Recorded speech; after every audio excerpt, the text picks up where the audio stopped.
السلام عليكم ورحمة الله وبركاته. إليكم نشرة أسعار الفراخ والدواجن من داخل المحلات للمستهلكين.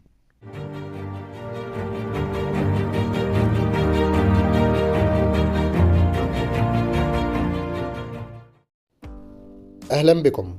بلغ سعر البط المسكوفي 104 جنيه،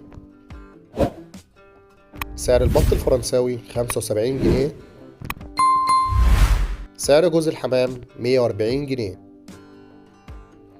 سعر جوز السمان 65 جنيه، سعر الرومي الأبيض 105 جنيه، سعر الرومي البلدي 125 جنيه، سعر الأرانب 110 جنيه، سعر الفراخ الأمهات 65 جنيه، سعر الأمهات الساسو 66 جنيه، سعر الفراخ البلدي 105 جنيه، سعر الفراخ الرزي 95 جنيه، فيما بلغ سعر الفراخ البيضة 68 جنيه.